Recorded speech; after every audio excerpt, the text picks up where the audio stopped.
Welcome, my name is Massimo Stocchi. I'm the Clinical Director of Harley Street Psychology.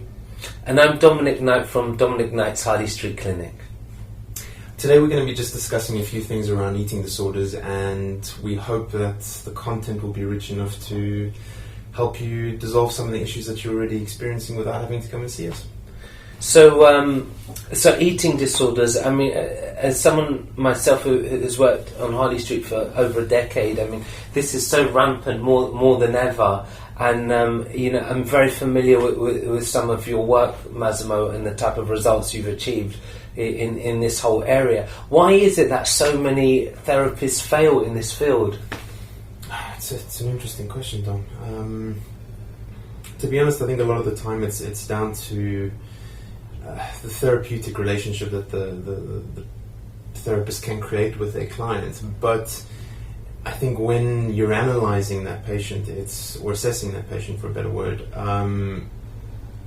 there's so many different comorbid factors that come into play with eating disorders that if you aren't aware of the personality disordered side of the eating disorder, taking that into consideration and knowing how to deal with that, there's always sort of this pendulum swing that happens. So if you deal with the eating disorder and that starts coming down, the personality disorder starts coming up. So it's this constant battle between the two all the time. What do you think? Well, I'll tend to agree with that because, ultimately it's about helping change that person's concept of themselves and fundamentally changing the relationship that they have with food. And, as you're well aware, with any type of disorder, particularly eating disorders, there's a positive intention behind it. The person isn't just doing it to destroy themselves. They want to achieve a particular weight, or they want to alleviate an anxiety, or it's alleviating boredom. There's some positive intention behind behind the thing that they're doing, no matter how destructive it is.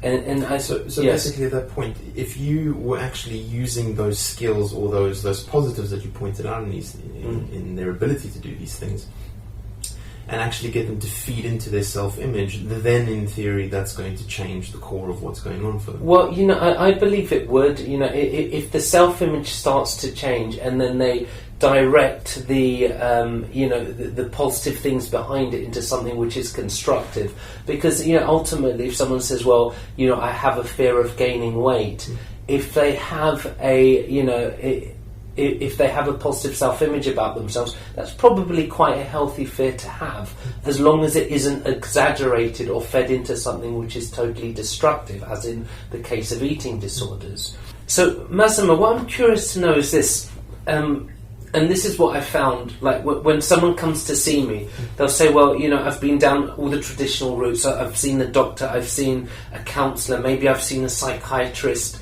or in many cases they've been through these private hospitals. Why is it that they're okay for a short period of time and then they loop right back to the old behaviour? Well, I think it's probably too simplistic an answer, because a lot of people won't necessarily believe in simplicity, whereas I think that's the key thing in changing anything. Here you have a person who comes in, let's say for instance, to an eating disorders unit, and the eating disorders unit has some kind of structure which is very different to how they have at home. So they have their regular meals, they're upping their food intake. Unfortunately, a lot of the time with eating disorders units, it's focused too much on the food, I think. But anyway, I think there's also some logic behind that madness, because once your BMI drops below a BMI of 16, there's brain degradation and your body starts eating itself, basically. So the cognitive function is naturally going to sort of decrease with the lack of food intake. So when they focus predominantly on boosting their food intake, they'll get to a healthy BMI again. And that's when they'll start doing sort of more cognitive-based therapies. When the cognitive-based therapies start, they will learn new behaviors, they'll learn new habits, they'll learn how to relate differently, all of these different factors that I think we're probably missing prior to them actually coming into the unit. But then what slowly starts happening is that they'll hit their target goal, weight goal, for the eating disorders unit, and then there's discharge. Okay. So the problem is that once they're discharged, they actually haven't logically come to terms with the fact that if they don't continue what they've actually been learning and doing, and actually make it part of their life every single day, of course there's going to be relapse.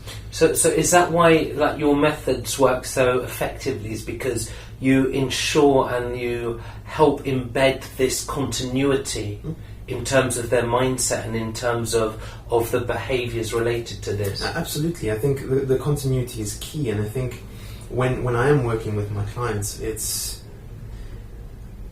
all the different techniques that I use throughout the week. It's not just coming to see me once a week. There's far more different things that are in play throughout the week. So in theory, one session is actually amounting to more like 20 hours a week rather than just 1 hour. Okay. And once they start becoming their own therapist, they don't really need to create the dependency on anybody else. They know how to self-soothe, they know how to give themselves what's right, what they feel is right. There's more of an intuitive response in how they relate to the world. And then all the sort of what I would call the skills that they've learned from eating disorders. I know it may sound like a strange concept, but for someone to starve themselves is incredible. To actually push yourself to that length to be able to say, no, I'm not eating. One of the things that is a definite need in your life, that's immensely powerful. So if you start shifting that onto something else, you can pretty much do anything with that ability. Well, I mean, I would agree with that because that's an incredible amount of self-discipline. You know, if someone can commit to something so rigidly, what if they were totally committed to enhance the quality of their lives, or to, you know, utilise that level of determination towards something which will be useful for themselves, for their family, for society? Which is something that I know we often talk about a lot of the different things that people experience in sort of clinic. And you mentioned the word enhance, and yes. I know that you're very focused on sort of enhancing people's lives and how you do that.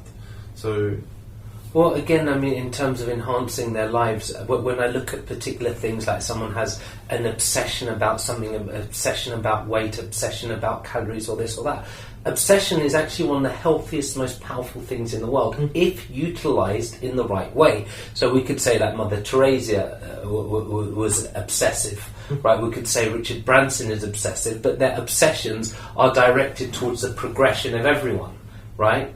Towards a good. So why not take that same obsessive mechanism that's inherent within every human being and then direct it towards a better means and enhance the quality of your life? So a better means, you mean higher purpose or more meaning? I would say more meaning or higher purpose, because no one's brought, you know, we don't come into this world, you know, one day wishing to grow up and have an eating disorder or being obsessed about a number on the back of a cereal box, you know. When you start off in life, you know, you're full of potential. You believe you could be, do, or have anything, and we're not tap back into that. You know, when people say to me, well, you know, I have an eating disorder, or I have X, Y, and Z, and they give it a whole host of elaborate labels for themselves. You know, it's really, if you really look at fundamentally what's going on with that person, you know, if we completely reduce it down, there's fear. Fundamentally. Yeah, I mean, all the person really has to do, let's say, if it's on the level of anorexia, they just have to eat. If the person is bulimic, they have to eat in moderation without taking themselves to a point where it becomes a compulsive act. So it may not be easy to solve, but the solution, in fact, is very simple. And if we can get a person to be consistent enough in a behaviour with a proper purpose in their lives, what will happen is a lot of these self-destructive behaviours will start to disappear. That's very interesting. Because basically our brains have the servo mechanism, the hypothalamus. So there's a part of the brain that if you fixate onto something, your body, your mind and your actions will correlate with that. So if someone becomes obsessive about their weight, what will happen is their brain literally goes on autopilot. They look for ways of regulating or controlling that means. But I think largely there's a stage before that in terms of how they've connected their emotion to those experiences, and that eventually leads to that conditioned response. If that makes sense. Yeah, absolutely. So I think when I'm working with anybody for that matter, it's, you know, what is the story that they keep telling themselves that is actually reinforcing all the belief systems and the behaviors and the thinking patterns. And I think once you start adapting and adjusting that story attached to that self-image. I mean, you mentioned the servo mechanism. I wonder if you could tell us a bit more about that as well. well. Well, again, it's when you're saying about the story, anything that you say to yourself repeatedly enough, even if it's not true, you end up believing it. Yeah. That's what creates all this body dysmorphia. You can see from some of the perfectly beautiful body, great face, yet they feel awful. There's an interesting there was an interesting study done where they looked at the neurological response of the body. In the brain, and basically this neurological response in the brain cannot differentiate between lived experience and imagined experience. So if you're looking at what your brain is actually doing when you're fantasizing or daydreaming or doing something like that, it's having the same neurological response as you would with normal day-to-day experience. So there's something quite central and key there as well. Well, absolutely. So hence, like if someone's imagining that they're overweight, even though they're not, then eventually they end up believing it. So that's why you have these cases, or you walk into these units and you see people who are literally knocking on death's door, and they believe that they're too big. And that's why, like, how you communicate with yourself is fundamental. Because 95% of what we feel is based on our inner communication. So if we can improve the inner communication, and as you said earlier, change the story of what you've been saying to yourself, then your life will begin to change. But I think this is largely part of the problem, because I mean, society nowadays has moved so far away from the emotional states, let's say for instance, as we are all given when we're children. But you get to a point where you become language. So now we're linguistic beings, and we express ourselves linguistically, and we forget about the emotional content. And I think a lot of the time that's partly where the problem lies. There's no ability to express that actual compounded emotion that we're all carrying. Well, I think with the emotion connected with the language, it's very, very powerful. Right, so, and also I think that unconsciously there's a link between food and love. If you think about it, what happens, like, and this actually will probably elaborate a little bit more for the people viewing the video, this lead up to a person having an eating disorder. Because look, when it's your birthday, when it's Christmas, when it's a date, when it's an XYZ or a party or a wedding, whatever it is, what's involved? Food. So what happens is unconsciously we associate food with love. So we're not aware of it, but our brain is literally creating a direct link. So when a person is either restricting food or they're consuming large quantities of food, there's some type of distortion with love. And I think that when a person gets into a place where they can recognize that and become more observant about, not only the causes of it, but the actions that they're taking that's keeping the eating disorder consistent, when they're more aware of that, then they have the ability to start to change it. I mean, an example that I always use is human beings relate to others the way that they relate to food. So it's also a bit of a strange concept, but if you think about how you relate to food, some people, let's say for instance, will binge. So you're looking at your bulimics. And there's this desperation for that sense of satiation to soothe something and feel that fullness of, as using your word, love. And if they're creating relationships with other people, fundamentally that's how they relate to them as well. There's this desperation of wanting to feel fulfilled by this human being. But a lot of the time there's this problem where that other cannot actually give them everything that they need at that point. Whereas versus you have someone who's quite balanced with their food intake. So quite regimented, quite structured, quite, giving, but yet not giving too much. That's fundamentally how they are within their relationships as well. That's very interesting. So it's something that I've noticed quite a few times with especially working with eating disorders. But then what slowly starts happening is that once the person creates a different kind of relationship with their eating, so does the relationships change. Wow. Now that you've touched upon that, and I find that very enlightening and consistent with what I found to be true when someone has an eating disorder and I ask them, about their relationships and ask them, so, when you first fell in love with this person, what happened to the eating disorder? You'll find most of the times it disappeared. And then what happens, it disappears for a short period of time, and then when they're off of cloud number 9, then they're back to the old behaviours and old habits. What would you say, what does that say? That we should all be in love.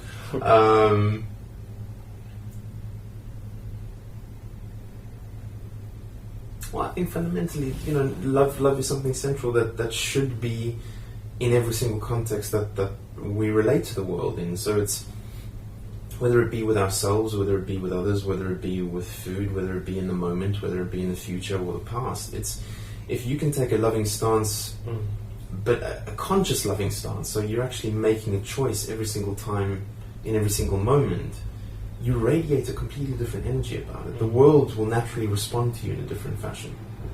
I think that's where you become really what I feel an attractive human being is the ability to actually meet everything with love. Yes. But, we aren't all Mother Teresa. Sure. But so when a person has this level where they have a strong connection with themselves, where they actually love and appreciate who they are, at that point you'll find that the behaviours of these eating disorders will start to evaporate, right? Sure, but I think what largely happens in a lot of the clients that I work with is there'll often be this response of, I can't love myself, I can't love others, I can't love food, I can't. So, once they're constantly telling themselves these sort of patterns of linguistics, it's only once they start introducing some kind of counterbalance to that, which starts from a position of awareness. So it's almost catching yourself going, oh, I can't do this. Okay, but hold on a second, I'm saying I can't, whereas in actual fact I can, I'm choosing not to. Yes. So the instillment of a belief system that actually I'm making a conscious choice in all of these situations forces the person to actually take responsibility, which I think a lot of the time in every single kind of difficulty, a lot of the time people don't actually want to take responsibility. Oh, well, I'll agree with that. That's why, one of the first things when I work with a patient, I'll ask them, why did you choose to put yourself in this situation?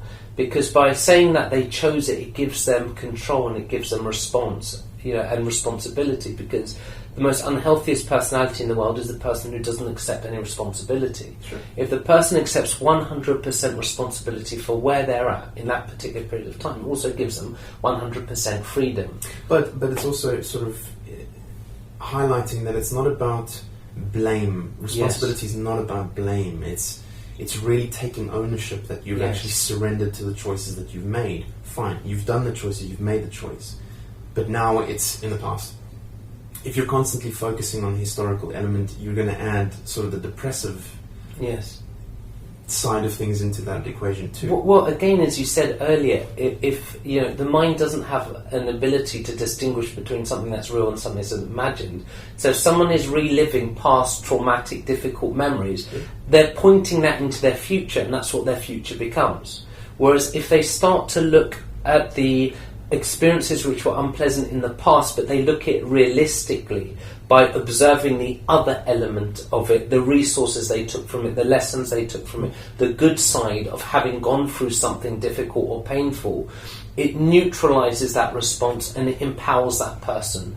So a different way of saying that, basically looking at whatever negative experience or positive experience and actually seeing how it served you for the best. Yes, absolutely. That's why if you look at some of the most productive people in the world or the happiest people in the world, it's not that they hadn't gone through difficulties in their past. They had, but it's how they interpreted it. So they weren't delusional to look at things as only negative. They would see that there was some outcome towards it. There was some positive outcome, which there is, because we live in a world, a universe of complementary opposites. You can't have an up without a down, a good without a bad, a right without a wrong, light without a dark. There's always an opposite to it. So when you observe it, it neutralises the emotional charge from the past, and it gives you the tools to start to progress forward. I like the word neutralise, because I think a lot of the time when working with anybody, or just not even working with anybody, you hear it on a day-to-day basis about how human beings always compare to other people. So it's like, okay, why does that person have the most amazing life, whereas I have a shit life?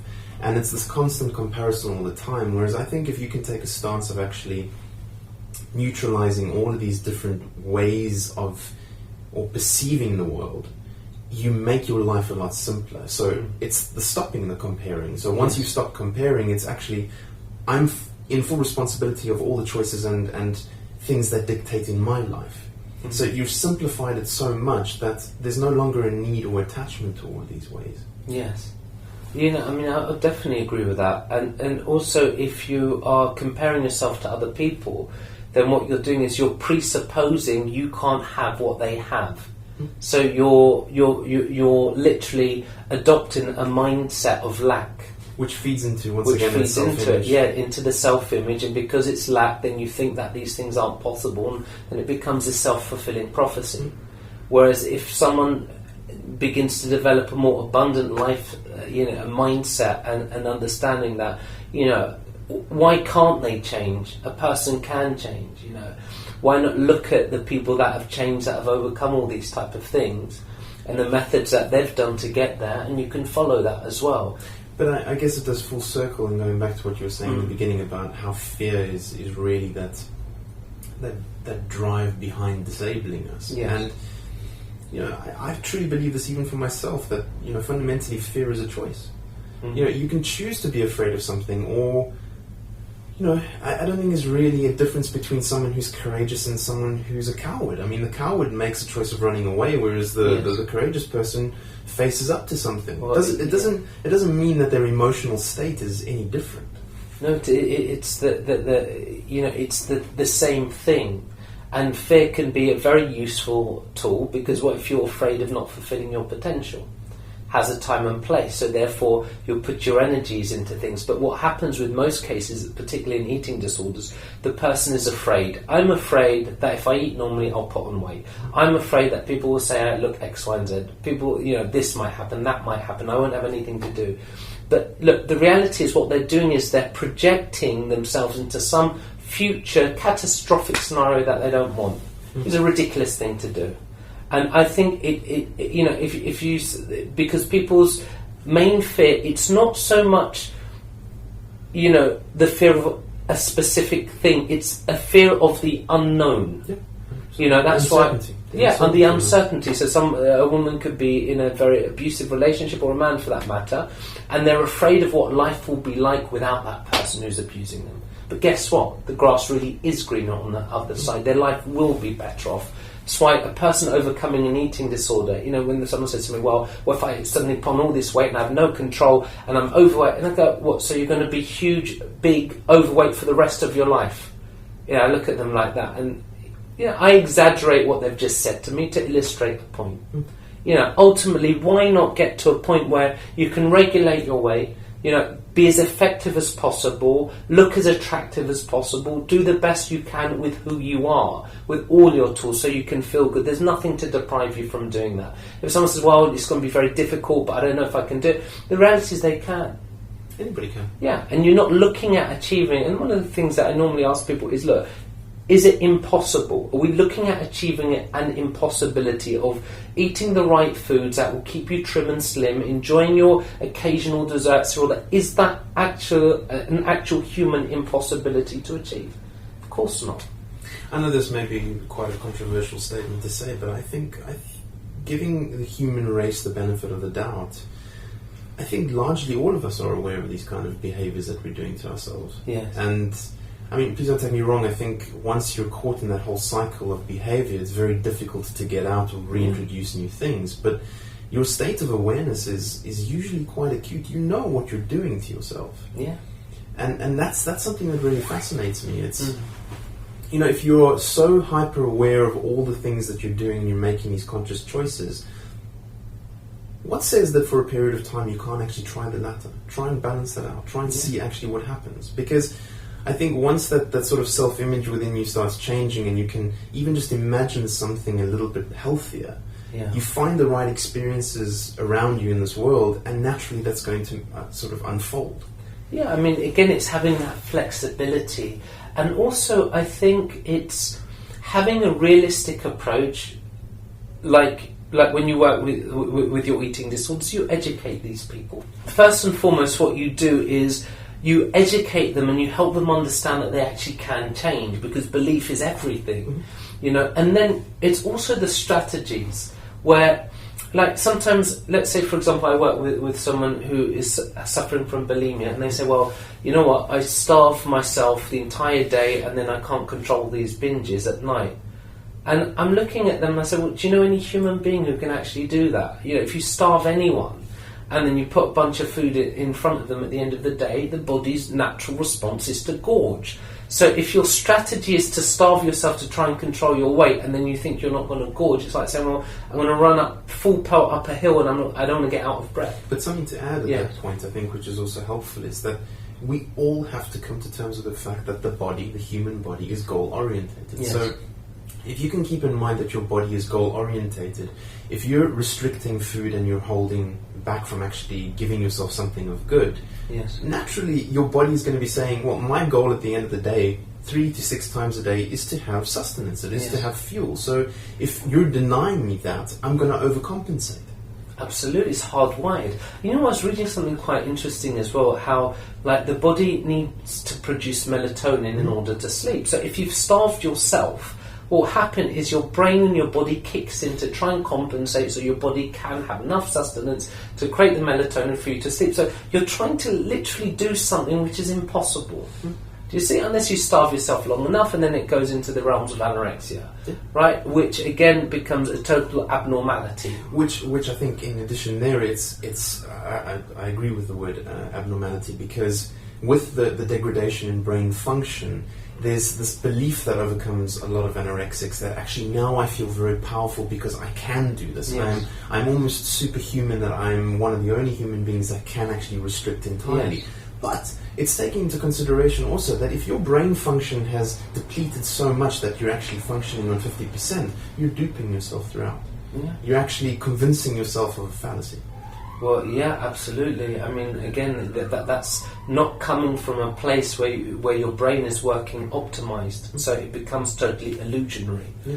And I think it's, you know, brain health and your body health is first and foremost of importance. And when someone is at either of the extremes, whether bulimic or anorexic, what happens, like for example, 30% of all the food that we consume is utilized by only 2% of the body, which is the brain.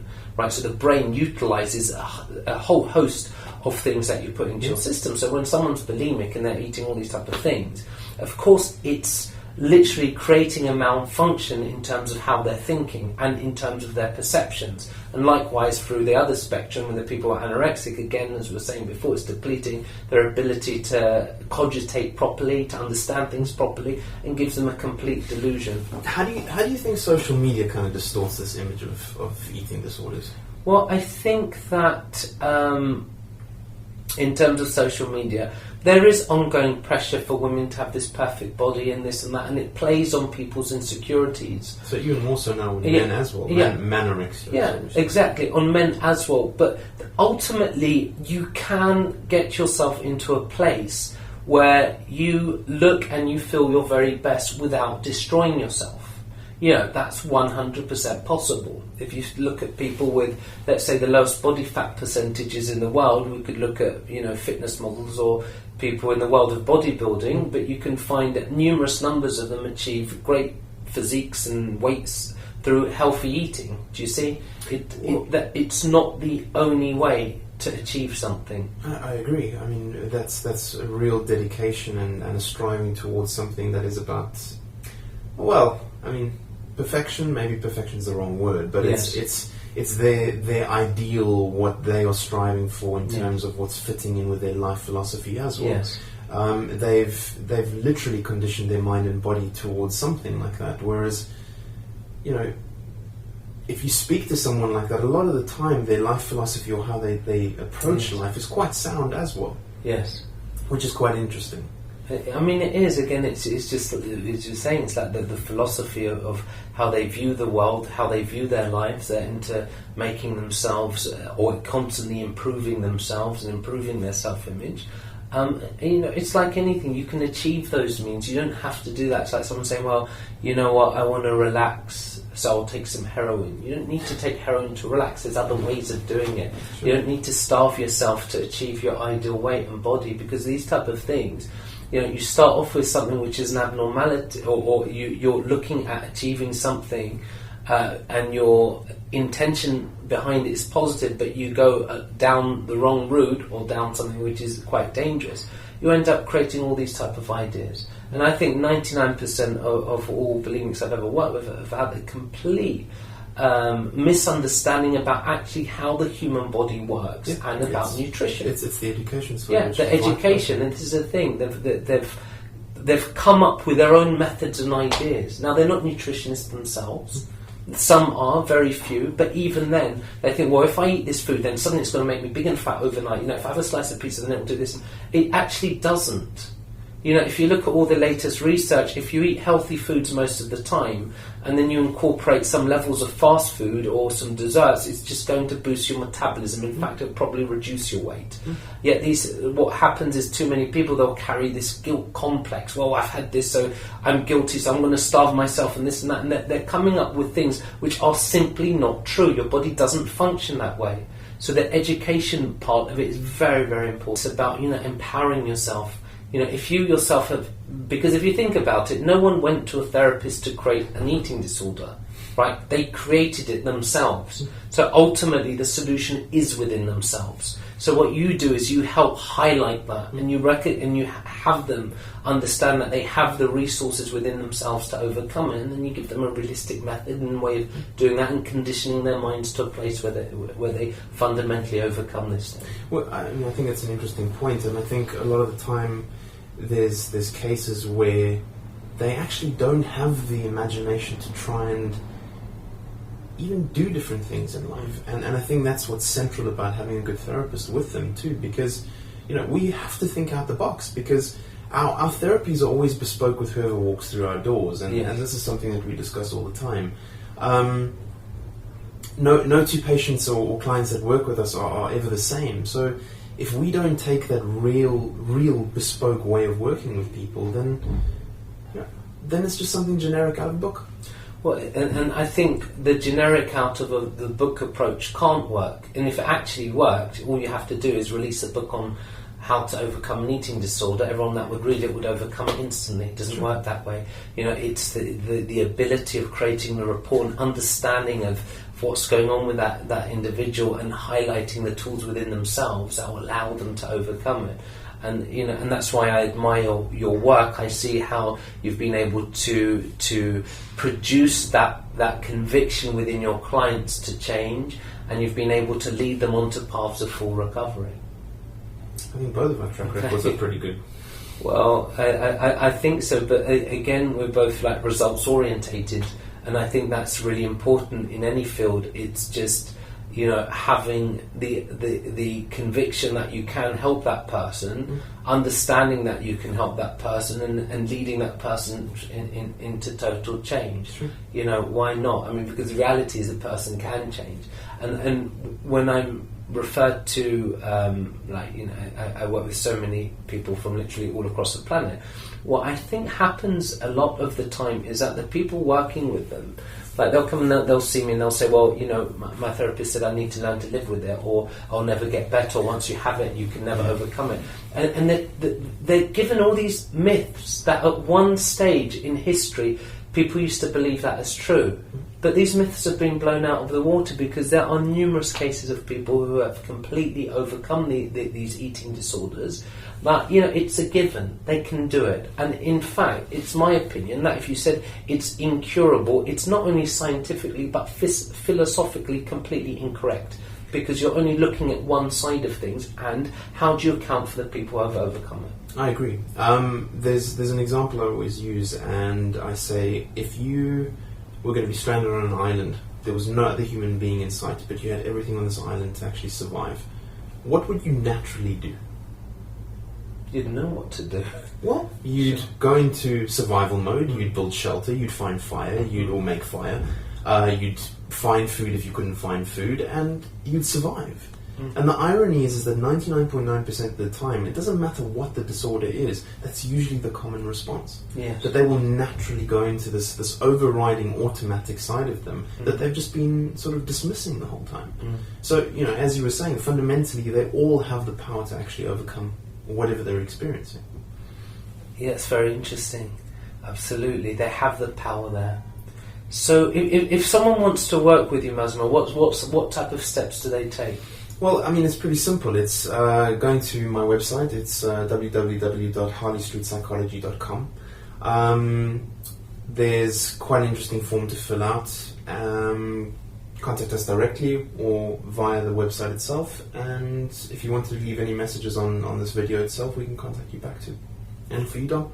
And I'm at dominicknight.co.uk, and again there's forms on there, or you can email me directly and I'll get back to you hopefully within 48 hours.